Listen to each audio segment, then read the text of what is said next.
how to polish B-pillars. That piano black trim, it's next to the window here. It is so hard to dial in. We interviewed Jason Killmer right here in the DIY Detail Garage. But then the main camera, well, it got corrupted in the hard drive. So the audio is not perfect on this, but the information was so good that we wanted to publish this video. Thank you for your understanding. The Sandman, Jason Killmer, a world-class polisher, teaches us how to dial in piano black trim with the gold standard polishing system. It doesn't like heat, it doesn't like to be polished, it doesn't like anything. It certainly doesn't like to be wiped. Yeah, you ever spent time compounding, polishing, and then just a wipe with the wrong towel, and that's why, terrible. That's why we love the rinse, wash, damp towel to wipe off polish at the end. That's the way we like to teach it. But we're here to learn the pro secrets. World-class polisher, Jason Killmer. I just want to know, how do you do it? What to do, what not to do when you're talking about this piano black trim? I personally like the rotary all the way through. All the way through, start to finish? Yeah. Okay. Does it depend on the car? I mean, all this plastic is popped and molded. So you might get a different batch of the same car because it comes from a different manufacturer than the car maker. So even on the same car, you can get different piano black. Could be a little bit softer, could be a little bit harder, but most of the time it's soft. Soft. Yeah. Which means easy to scratch. Easy to scratch. Hard to finish down perfectly. Oh, yeah, very difficult, very difficult. Okay, so let's just see your rotary techniques. Are we rotary with wool, rotary with DA? We're going to rotary with wool at a very slow speed because plastic it creates heat very quickly. So we want to try to eliminate that. And it's nice that we have the wash bucket here to get some liquid into that pad and try to keep it as cool as possible. Cutting cool, but also gives you a little more cut. Yep. With a damp pad. Yep. Yeah. Yep. Does having me put a light out help at all? Yeah. Okay. Yeah. I'll use that as my guide. Okay. Where do you want me? And then I'll just get on your way.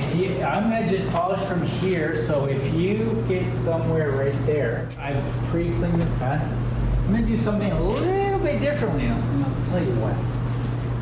I'm just going to adapt around. So, when I come down to a section, I have some lubrication. Okay, so I'm going to be really controlled, really slow, speed 1, and just watch the product.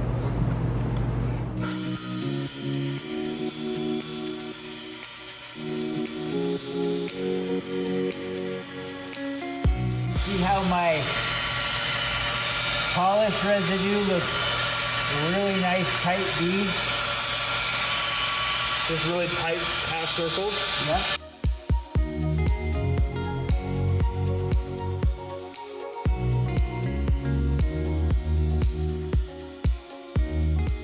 Are you at a slight angle there? A little bit. I'm holding the polisher right here, and I'm really just kind of guiding it. Any pressure on the machine? A little bit of pressure, about 3 to 5 pounds. Are you creating any holograms right now? A little bit by nature. But you're going to come back and refine those? Yep.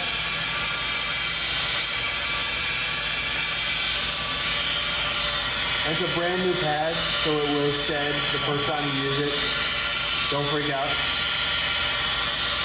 I'm sure that's never happened to you in the history of wool pads. Oh, no, never. Yeah, don't freak out on that one, folks.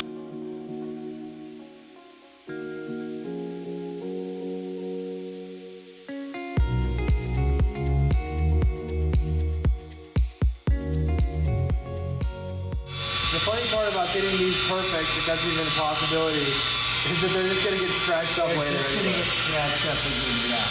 doesn't mean there isn't someone in the world capable of getting them really nice. So we're going to see what that looks like, not over-promising. And I'm going to do something a little bit different as well. And I'll tell you what. Okay. Are you adjusting on the fly here, or? Yeah. Okay. I'm not gonna cycle it out as I would normally do. I want to wipe it off and just kind of see where we're at. Yeah, that's smart. Okay? And again, how we do that is if we wipe it this way, back and forth, and we get a scratch, we can see it. But if we get a scratch this way, linear wise, I have no pressure.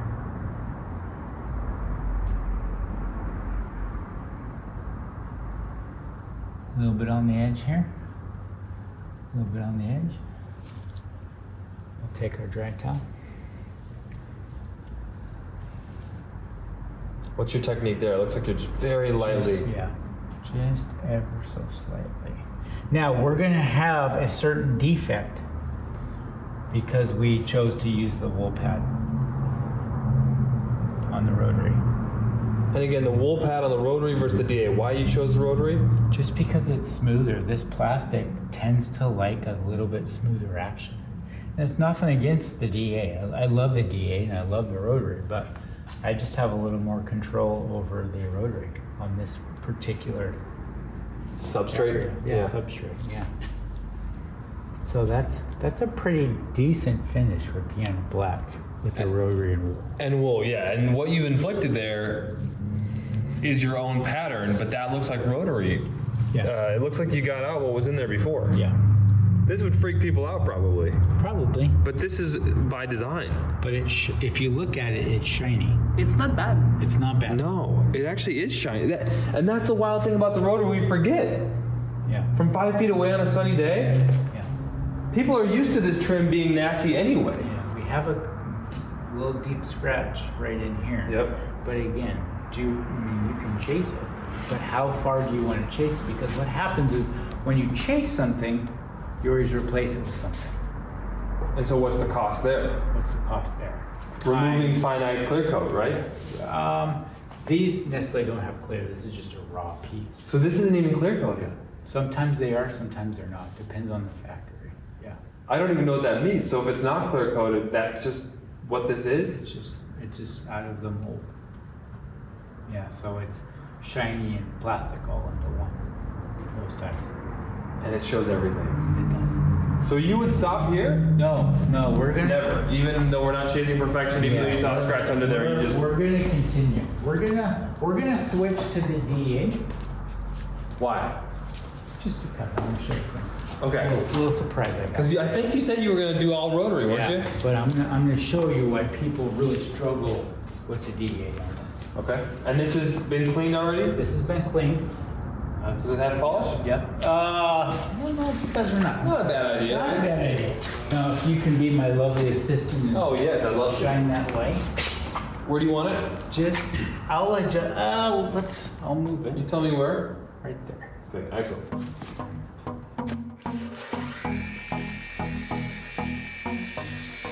And again, on this particular situation, I'm literally just floating. You're on speed 1, floating now. What does floating mean? The pad is barely making contact with the surface.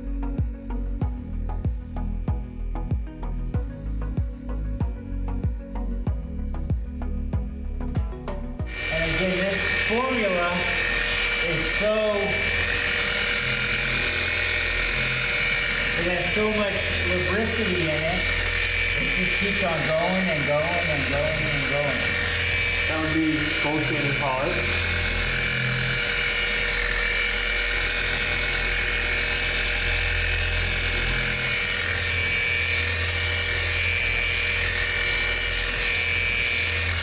As where a lot of formulas, it dries up and melts real quick. This is where this formula really is key.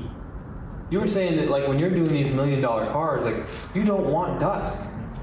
No, because a lot of times they're already prepped, ready to go. We might be at a show, we might have gotten a little scratch or scuff, and I need to try to get it out completely without creating more work for myself.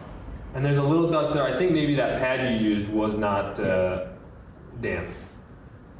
I'm trying to figure out what this stuff is, and I think maybe it was just a dry pad. But you do whatever you want to do. If Jason wants to polish with a dry pad, Yeah. you do what you do. We're getting there. We're getting there. I want to work a couple areas over again.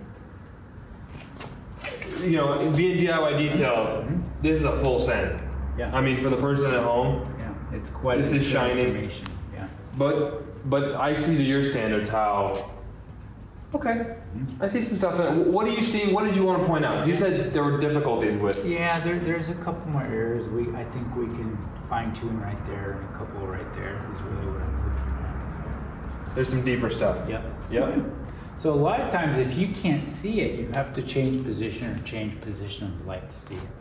If you can't see it, a lot of times you can't fix it, or you might think you've gotten it a little bit better when maybe you haven't, and it needs a little more work. So. Again, though, this is shiny pillars, Galore. acceptable beyond dispute / amazing for most people. Yeah.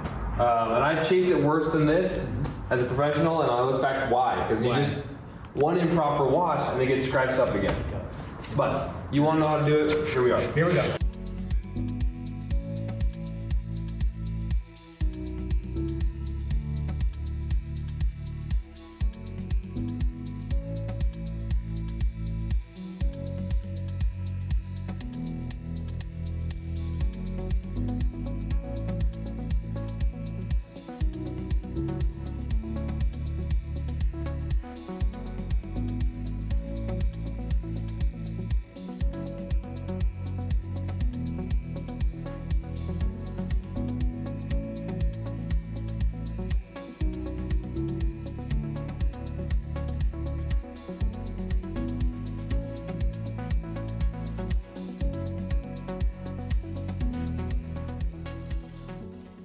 Technique there, A little more pressure. a little more pressure.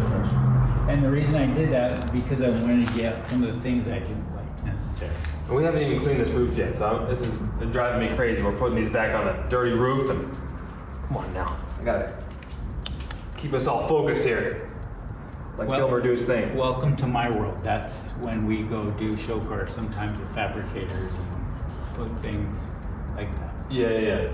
You were telling me all the variables. I think people assume that in your world everything's perfect all the time. No, it's the absolute opposite. Yeah, it blew my mind hearing some of the stories. So I'm pretty happy with that result. We're just gonna give it a little kiss with the jeweling pad. Okay, that is just so shiny. Like, there's no real human in the world who I think goes up to that and says, "Oh, those are some scratched up pillars," right? Like, no one sees that, and that's so easy. Like, there was no pressure involved there.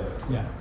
I see a few rotary marks down here, maybe that I think you could kiss out with the rotary at the end. Is that what you're going for? Yeah. Yeah. So you mentioned in another video that with the red rotary jeweling pad, that on some paints, like the hard Audi Clear, right? This paint, you may not see that much difference with the jeweling pad. Yeah.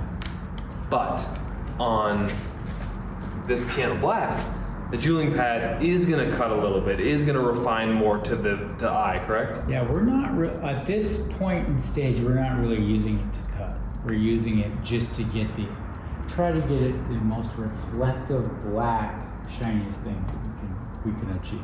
Okay, Okay. excellent. So I've applied a little bit of polish on here. And at any stage, you can just tell me that I'm wrong. No. So if you're like, no, Nick, that's not what I said, I'm good with that too. Ready? I'm excited. Where do you want the light? Right where you had it before. Don't remember where that was. Okay. Right about here? We'll figure it out. Yep.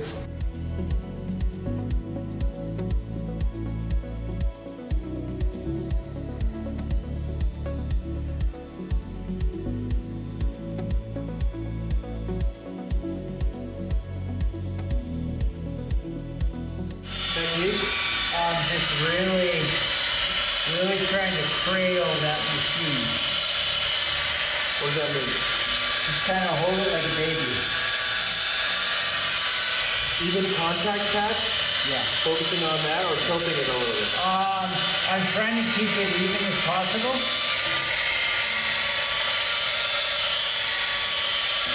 And how I can tell that is if my pattern is nice and even, really consistent.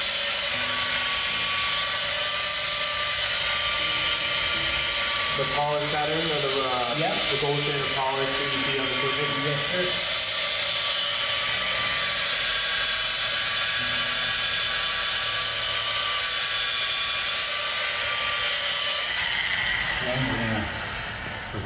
deep breath.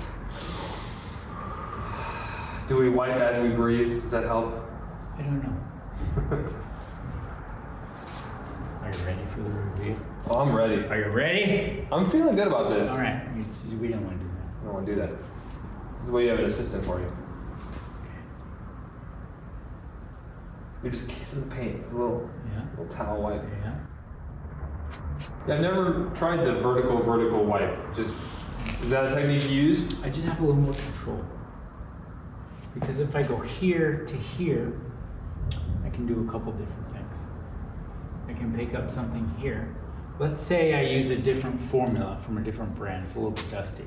I could pick up a dust particle here, a lot of times here, a lot of times here. A lot of detailers tape the rubber. Yes, I agree with the tape, but I don't like the tape for the reason if I'm polishing, you pick up that adhesive from the tape, guess where it goes? Onto the pad and snarls up your nice polished black pillars. No need to use tape with a gold standard system. No need. Yeah, No need. but no, I see what you mean. So the up and down keeps you more in control of getting less potential dust or residue on your. A lot of these more what is been considered more higher techniques is just thinking about the process and thinking about what could happen in the negative light. That's just so shiny. Not bad. Oh my gosh. Have you seen pillars like that? Black? I don't know that I have. You know, I guess the hope for folks is that they wouldn't notice this, right? That's the hope. Don't you like beautiful cinematography? You almost hope people don't notice it. Like it's so good that people don't like. What I mean by that is, if I've seen this, maybe it was so good that I didn't even notice it. It's beautiful. Is what I'm saying. Yeah. I don't know if I'm quite making sense. Well, but you know, and the thing is, if you notice scratches, you notice those. and this is what I understand about the OEM. They put the hardest thing possible in the biggest ivy, the biggest icebergs right here. When you walk up to a vehicle, it's eye level. The sun's up here. This is duplicates kind of the sun, and you see it right away. It's like a ugh. And especially from here to here, it is just like a mirror. Yeah. That's pretty easy. So quick takeaways. Like, what do you feel like you showed us today that folks at home, you know, snackable bite? For me, it was that towel wipe up and down. That kind of blew my mind. Yeah. It was the rotary jeweling pad at the end to sort of finish it off. I felt like that made a huge difference from the DA to rotary. And I didn't have any pressure on the pad. I was actually picking up on the pad, and I barely want that pad to make any contact because there's really no need at this point. It's jeweling is a term that was coined many years ago, and you're trying to get that last, let's say, 1 to 3%. Oh, I thought it was 10. So we're talking at your level, 1 to 3%. Yeah. We're actually still correcting for me. Like if it's 90%, that's the end of correction for me. And then a little bit refinement, and then jewel it at that different level. Can we get a look in? Can we do a little look? Come in and see the beauty of this. How about that? Huh? What do we think? Folks, what do you think about all this? Perfect. I think it's perfect. I don't think there is such a thing as perfect, but I think that's as close to perfect as I've ever seen on piano black. And I've spent probably an hour on piano black just on one pillar before. Like, that's how insane I was. It's difficult. Yeah. It's very difficult. It may be one of the most difficult things to do on the exterior of the car as far as polishing. So, to folks out there who are scared, what do you say, Jason? Go slow, have fun. Hammer down. That's a whole other thing for another time. That's his words, not ours. If you want to learn more about Jason Killmer, we've got another video with him. That's right here.